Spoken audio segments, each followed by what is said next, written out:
Programme number 12 आहे आपला. त्याच्यात आपल्याला सांगितलं की आपल्याला 50 विद्यार्थ्यांचा एज युजरकडनं घ्यायचं आहे आणि त्याची ॲव्हरेज काढायची. ॲव्हरेज कशी काढतो आपण नॉर्मली?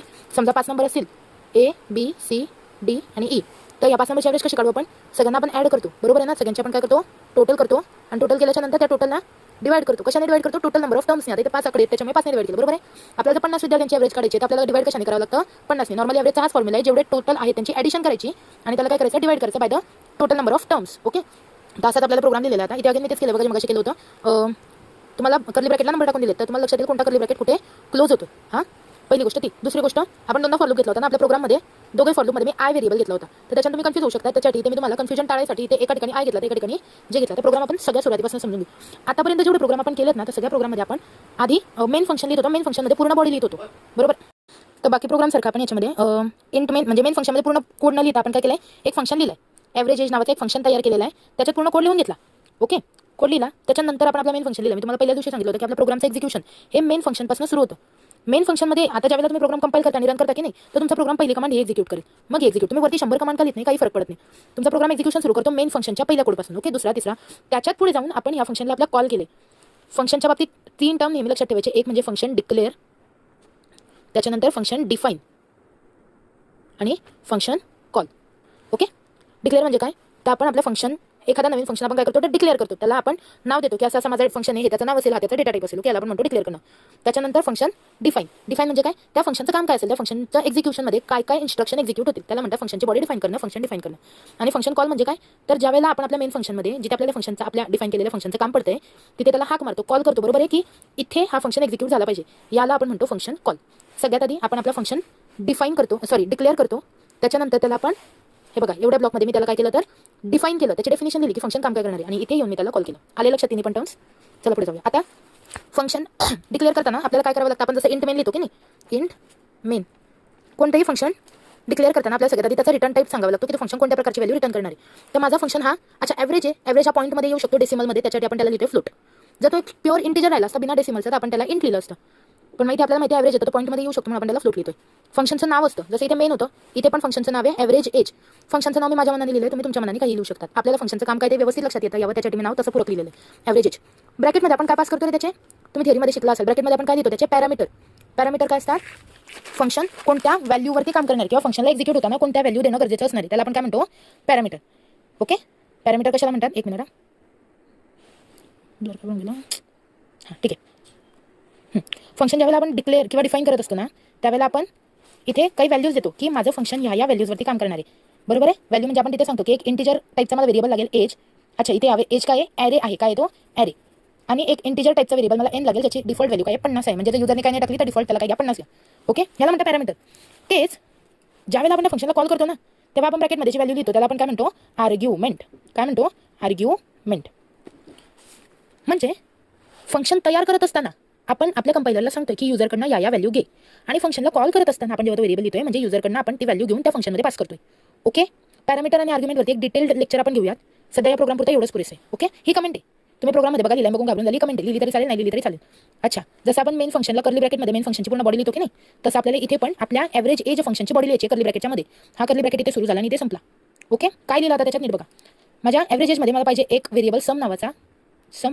आता समेशन करतो आपण, ॲड करतो 1 + 2 + 3. आपल्याला आपण इंटिजर ॲड करतो की नंबर ॲड करतो की नाही, मग नंबरचं ॲडिशन आहे कधी आपल्याला फ्लोटमध्ये मिळेल का? कधीच नाही. त्याच्यामुळे मी काय घेतलं, त्याचा डेटा टाईप काय घेतला तर इंट. आपण 1 + 2 + 3 + 4 करतोय, तुम्ही किती पण नंबर ॲड करा, तुम्हाला डेसिमलमध्ये तर मिळणार नाही.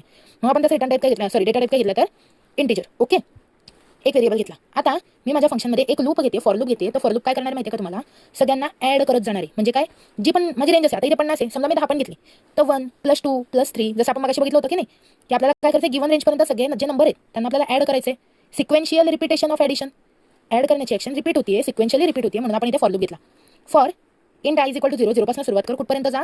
n पर्यंत जा. n म्हणजे माझ्या युजरने जी व्हॅल्यू टाकली असेल ती. अच्छा, इथे आपण सांगितलं की n हा याची व्हॅल्यू 50 आहे, बाय डिफॉल्ट आहे 50 आहे. ओके, तर मग आपला i कुठपर्यंत जाईल? 50 पर्यंत जाईल. i++ इथं सांगायची गरज नाही, अपडेशन आहे. ओके, काय ॲक्शन परफॉर्म करायची आपण? सिक्वेन्शियली कोणती ॲक्शन करायची? तुम्हाला कोडमध्ये दिसेल सम प्लस = एज आय असं लिहिलं, बरोबर आहे की नाही? तर बऱ्याच जणांनी हा फॉर्मॅटमध्ये आजपर्यंत इन्स्ट्रक्शन लिहिली नसेल, त्याच्यामध्ये बघून ते घाबरू शकतात. तर याचं सिम्प्लिफिकेशन वर्जन हे सम = सम प्लस एज आय. आता इथे नक्की म्हटलं काय? सम या व्हेरिएबलची अपडेटेड व्हॅल्यू तिला असाइन कर. काय असाइन कर? आपण हे सगळं कंपायलरला सांगतोय. सम या व्हेरिएबलची माझी जुनी व्हॅल्यू काय ते 0, पुढच्या इटरेशनमध्ये काहीतरी वेगळी असेल. पुढच्या इटरेशन म्हणजे सम या व्हेरिएबलची आत्ता प्रेझेंट असलेली व्हॅल्यू प्लस, अरे बापरे, ही काय भानगड आहे आता बघा बरं, एज आय. एज हा माझा ॲरे होता, आठवते तुम्हाला आपण घेतला होता इथे वरती, आणि त्यातला आय ह्या इंडेक्सवरती असणारा एलिमेंट. आय म्हणजे इथे 0 म्हणजे पहिला एलिमेंट जो की असेल 1. त्याच्यानंतर अपडेट झालं आयची व्हॅल्यू 1 होईल, म्हणजे इंडेक्स नंबर 1चा एलिमेंट. तुम्हाला माहिती आहे ॲरेची इंडेक्स 0 पासून सुरू होते, 0 1 2 3 4 कंटिन्युअस. ओके, कुठपर्यंत जाणार आहे आपला जो व्हेरिएबल आहे तो n पर्यंत जाणार आहे, म्हणजे 50 पर्यंत जाणार आहे. तर 50 इंडेक्स पर्यंत, अच्छा 50 पर्यंत नाही जाणार, लेस दॅन आहे, म्हणजे जर मी 50 टाकलं तर तो 49 पर्यंत कंटिन्यू होईल. आणि आधीच्या सममध्ये आपला तो इंडेक्सचा एलिमेंट ॲड होऊन मला नवीन सम मिळत जाईल. ओके, इथपर्यंत क्लिअर आहे. हे फ्लोटचं काम आहे. ही लाईन फक्त एक लक्षात ठेवा, फॉर लूप एवढा लक्षात ठेवा, इथेच काम पूर्ण होते. खरा गोंधळ इकडे, हे तर काहीच नव्हतं आतापर्यंतचं. आपण आतापर्यंत बघितलंय की फंक्शन जेव्हा त्याला तुम्ही एखादा रिटर्न टाईप देताय, आपण मेन फंक्शनमध्ये रिटर्न 0 करत होतो की नाही. का रिटर्न 0 करत होतो? कारण की त्याचा रिटर्न टाईप होता इंट, आणि तो काहीच रिटर्न करत नव्हता. जे काही कॅल्क्युलेशन आहे ते मधल्यामध्ये पूर्ण होऊन जात होतं, रिटर्न 0 लिहित होतो आपण. हा जो माझा डिफॉल्ट फंक्शन आहे ना, सॉरी, हा जो माझा एव्हरेज फंक्शन आहे ना, हा मला एक व्हॅल्यू रिटर्न करतोय. काय व्हॅल्यू रिटर्न करणं एक्सपेक्टेड आहे बघा इथे. सम डिवाइड बाय एन. इथे बघितलं होतं आपण, सम डिवाइड बाय एन, एन म्हणजे नंबर ऑफ टर्म्स. आणि याचं टाईप कास्टिंग केलंय, टाईप कन्वर्जन केलंय फ्लोटमध्ये मिळू दे. म्हणजे काय माहिती आहे का, बाय एनी चान्स मला जर माझं ॲव्हरेज आहे ती 50 मिळाली, तर त्याचा डेटा टाईप इंटिजर कन्सिडर होईल की नाही. पण मला तो इंटिजर नको, मला तो काय पाहिजे, फ्लोटच पाहिजे. का फ्लोट हवा आहे? कारण की माझ्या फंक्शनचा रिटर्न टाईप फ्लोट होता, म्हणून मला इथे ब्रॅकेटमध्ये काय लिहावं लागतं, फ्लोट. आणि इथे माझा फंक्शन संपला. ओके, इथपर्यंत क्लिअर झालं की ज्या 50 व्हॅल्यू असतील किंवा ज्या काही युजरने टाकलेला रेंज असेल तिथपर्यंत त्याच्या व्हॅल्यू असतील त्यांची एकतर सम करायची आणि काय करायचं, ॲव्हरेज करायचं. ओके, ॲव्हरेज तो रिटर्न करतोय. आता सुरू होतं माझं मेन फंक्शन. मेन फंक्शन तुम्ही लिहिलेलं याच्या आधी, त्यामुळे ते काय सांगावं लागणार नाही. Int main open close round bracket, त्याच्यानंतर तुमच्या कर्ली ब्रॅकेट 3 इकडे सुरू झाला, हा शेवटी इथे संपला. हे लक्षात ठेवा. हां, मेन फंक्शनमध्ये काय काय ॲक्शन होतं बघा. सगळ्यात आधी तर एक ॲरे घेते इंटिजर डेटा टाईपचा. ॲरेमध्ये सिमिलर डेटा टाईपचे एलिमेंट स्टोर होत आहे, तुम्हाला माहिती आहे. ओके, तर मी तो कोणता घेते, इंटिजर डेटा टाईपचा ॲरे घेते. काय असेल त्याची रेंज किंवा किती एलिमेंट स्टोर करेल, 50 एलिमेंट. ओके, आता इथे इंट जे सेमिकोलन एक जे नावाचा व्हेरिएबल घेतलाय, जो मी इटरेशनसाठी किंवा लुपिंगसाठी वापरते, तो तुम्ही इथे डिफाइन करू शकता किंवा डायरेक्टली इथे लिहू शकता, जसं आपण नेम लिहितो नाही का, फॉर इंट जे इज इक्वल टू 0 असं सुद्धा तुम्ही लिहू शकता. एक तर हे लिहा, किंवा असं जे आधीच तुम्ही डिफाइन करा त्याला डायरेक्टली वापरा, काही करा, नो प्रॉब्लेम. ओके, एक सी आउट लिहिलं statement, C out enter age of 50 student /n for new line. /n लिहिल्याच्या नंतर डबल कोट पूर्ण करायचं असतं, सेमिकोलन द्यायला विसरायचं नाही. त्याच्यानंतर एक फॉर लूप घेतलेला आहे. फॉर लूप काय करेल, युजरकडनं 50 व्हॅल्यू मागेल. बरोबर आहे ना. युजर काय करतो, आपला मेन प्रोग्रामचा उद्देश काय, 50 विद्यार्थ्यांचं तुम्हाला एज घ्यायचं आहे. बरोबर आहे, 17 18 19 17 19 जे काही एज असेल 50 विद्यार्थ्यांचं एज तुम्हाला जमा करायचं आहे. तर मग युजरकडनं घ्यायचं आहे, तर त्याच्यासाठी आपल्याला 50 वेळा रिपीट ॲक्शन करावी लागणार आहे. कशाची, स्टोअर करण्याची. सिक्वेन्शियली जायचं आहे 0 पासून सुरू करून 50 पर्यंत, म्हणून आपण फॉर लूप वापरला. ओके, आणि स्टोअर करण्याची ॲक्शन म्हणून कर्ली ब्रॅकेटमध्ये काय केलं, सी इन. स्टोअर कुठे होईल, आपल्या इंडेक्स नंबरवरती तो स्टोअर होईल. इंडेक्स नंबर 1 वरती किंवा 0 वरती काय होईल, पहिली व्हॅल्यू. इंडेक्स नंबर 1 वरती दुसरी व्हॅल्यू, इंडेक्स नंबर 2 वरती तिसरी व्हॅल्यू. म्हणून आपण एज स्क्वेअर ब्रॅकेटमध्ये आपले इंडेक्स नंबर, आणि ही व्हॅल्यू काय होत जाईल, स्टोअर होत जाईल. एकदा सगळ्या व्हॅल्यू स्टोअर झाल्या की त्याच्यावरती आपण काय करतोय, ॲव्हरेज एज फंक्शनला आपल्या कॉल करतोय. बरोबर, सी आउट म्हणजे स्टेटमेंट काय दिसेल, average age of the 50 student. इथं लाईन ॲज इट इज दिसेल, तुम्हाला यात काही चेंजेस करायचे तर करू शकता. त्याच्यानंतर हे तर डबल कोटमध्ये लिहिलं, म्हणजे ही line as it is print होईल जशी तुम्ही लिहाल तशी. त्याच्यानंतर परत एकदा अँग्युलर ब्रॅकेट लिहिले आणि इथे ह्या फंक्शनला कॉल केलेला. डबल कोटमध्ये नाही लिहिते कारण याची व्हॅल्यू मला हवी, याची जी व्हॅल्यू रिटर्न होती ना ती व्हॅल्यू मला इथे दिसली पाहिजे, म्हणून मी इथे याला बिना डबल कोटचं लिहिते.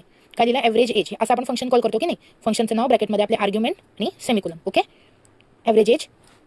अच्छा, हे ब्रॅकेटमध्ये एज का बरं लिहिलं, कसं असतं ना, हे तुम्हाला मगाशी 2 शब्द सांगितले, ते पॅरामीटर आणि आर्ग्युमेंट. बरोबर आहे, पॅरामीटर आपल्याला लिहावे लागतात फंक्शन डिफाइन करत असताना, की मला माझ्या फंक्शनमध्ये हे व्हेरिएबल लागणार आहेत. आणि आर्ग्युमेंट आपण पास करतो फंक्शन कॉल करत असताना, कारण की तुमचा कंपायलर मागतो की मला तर सांगितलं होतं की मला व्हेरिएबल लागतील म्हणून, आणि तुम्हाला मग त्या व्हॅल्यू मला द्याव्या लागतील.